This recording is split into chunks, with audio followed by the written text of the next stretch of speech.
The idea of Stairway was to have a piece of music, a composition, whereby it would just keep unfolding into more layers and more moods, and actually the whole intensity of or subtlety and the intensity of the overlay of the composition would actually... He was the mastermind behind Led Zeppelin and one of rock's greatest innovators. But Jimmy Page carried a secret no one saw coming. At 81, he finally reveals the 6 legendary guitarists he truly despised, and the twist cuts deep. These weren't casual rivals.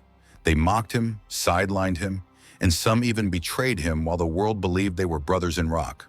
The names he exposes will shock you, and the stories behind them are even darker. Number 1, Eric Clapton, the rival Jimmy Page, never stopped resenting. Clapton didn't need to say a word the first time Jimmy Page realized he couldn't stand him anymore. It happened the night someone at the Marquee Club joked that Page was catching up to Clapton. Clapton heard it, looked over, and gave Page a smirk that said everything. That tiny moment kicked off a rivalry that never cooled down. By 1964, Clapton was already the chosen one. Fans scribbled "Clapton is God" on walls, and Page had to watch it on his way to studio sessions. Page respected him musically, but Clapton's attitude instantly made things sour. And when Clapton quit the Yardbirds in March 1965, everything exploded. He stormed out, furious about their pop direction, then found out the band immediately asked Page to take his place. Page didn't accept, but Clapton hated that the offer even happened. He started calling Page a studio vulture in clubs around Richmond and Soho. Their fight turned toxic in 1967 at Olympic Studios. Page had been working quietly with drummer Jim Gordon on a new concept. Then Clapton swooped in and grabbed Gordon for his own project without a warning. Page felt ambushed. That same night, he told an engineer, "Eric needs a new band every year because he drains the last one dry." Musicians repeated that quote for months. Clapton hit back in 1968 during a BBC spot where he casually dropped the line, "Some players use effects when their fingers don't have much to say." Everyone knew he was pointing at Page's love for layered production. And when Zeppelin blew America apart in 1969, Clapton dismissed their sound as too loud to mean anything.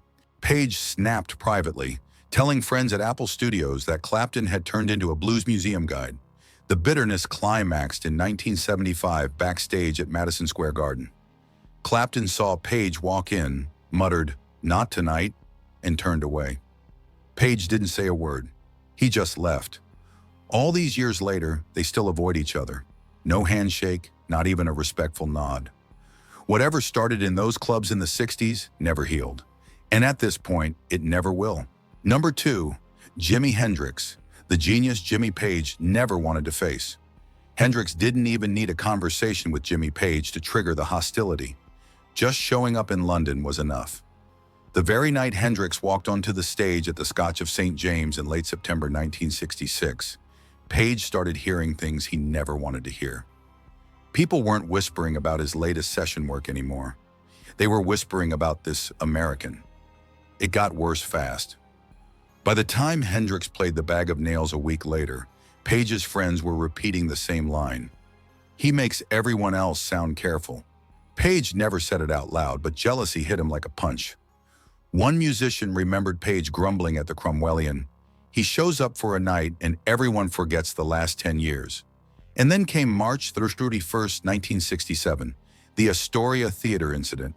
The night Hendrix set his guitar on fire. The crowd roared. Page watched from the side and muttered, "Right, that's where we're going now. Bonfires." People laughed, but Page didn't. London's club scene loved fanning the flames. At places like the Speakeasy, fans and musicians kept comparing them, asking who was the real innovator. Hendrix tried to be respectful. He asked Page about recording techniques more than once. Page's replies were short, cold, and designed to end the conversation immediately. According to Charles Shaar Murray, Page later described Hendrix's style to friends as chaos disguised as brilliance. Hendrix heard the quote through fans and responded with a shrug. He's allowed to think that. The real breaking point came in early 1969 when a journalist asked Page about Hendrix being labeled the greatest guitarist alive. Page didn't hide anything. "Some people like fireworks. I prefer music." Everyone in the room knew exactly what he meant. When Hendrix died in September 1970, musicians assumed Page would join the tributes. He didn't attend, didn't say much at all, and many close to Page claimed the same thing. He couldn't honor the man who replaced him in the eyes of an entire generation. Number 3. Keith Richards, The Clash. Jimmy Page never let go.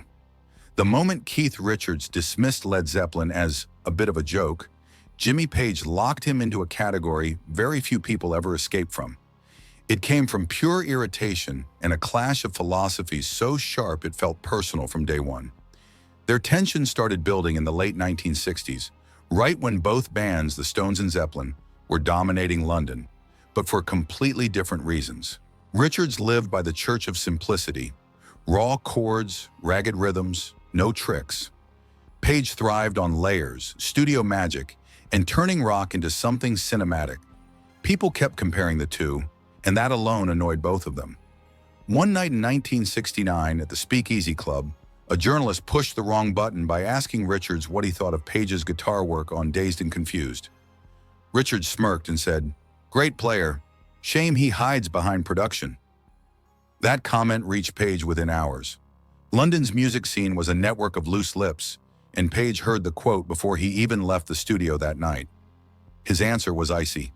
"Keith thinks 5 chords make him Chuck Berry." Once those lines were drawn, neither man backed off. In 1973, during a private NME listening session, Richards called Led Zeppelin's sound overbearing. He didn't know Page's friend was sitting right behind him. The message got back instantly, and Page's reaction was brutal. He told people at Olympic Studios, "He confuses minimalism with laziness." Their closest face-to-face moment happened backstage at Madison Square Garden in 1975. Several witnesses said Page walked into the room just as Richards was complaining about bands who steal blues riffs and drown them in echo. Page froze. Richards didn't look up. Nobody said a word. It was one of those silences so sharp it felt like a blade. The feud didn't soften with age. In the 80s and 90s, Richards kept throwing jabs in interviews, calling Zeppelin hollow and directionless. Page never retaliated publicly, but he shut Richards out completely, refusing to attend events where the Stones might appear. Today, when many old rivalries have faded, this one stayed alive. Richards still couldn't resist small digs, and Page kept a polite distance so obvious it became its own statement. Number 4. Eddie Van Halen, the prodigy who triggered Jimmy Page's fury. The day Eddie Van Halen's debut album dropped in 1978, Jimmy Page's world shifted, and not in a way he enjoyed. Page didn't hate Eddie personally at first. What he hated was what Eddie represented, a new generation that suddenly made Page look outdated overnight. Every young guitarist in Los Angeles, London, Tokyo, they all wanted to tap, shred, and sprint across the fretboard like Eddie, not weave mystical layers like Page. Within weeks, a studio gossip began pouring into Page's ears. Engineers at Sunset Sound kept raving about Eruption. Guitar magazines put Eddie on covers with headlines like "The Future of Guitar." Page felt blindsided. He once told a friend at the Marquee Club, "This isn't evolution, it's circus tricks."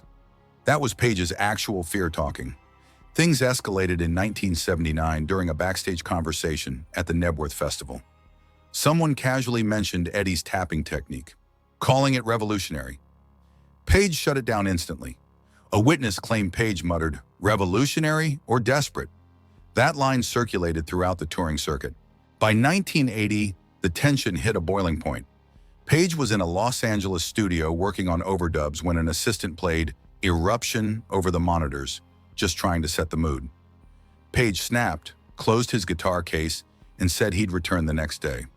The assistant swore he heard Page say, "I've had enough of bedroom gymnastics." And even decades later, when Eddie passed in 2020, Page offered condolences but avoided deeper reflection. The silence said everything. Eddie wasn't just a rival, he was the turning point Page wished had never happened. Number 5. Richie Blackmore, the mirror Jimmy Page hated seeing.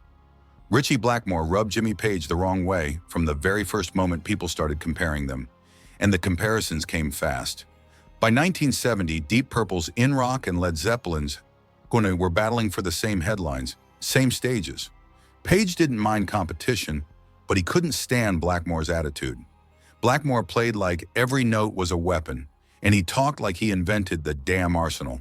There's a story from 1971 that musicians still whisper about.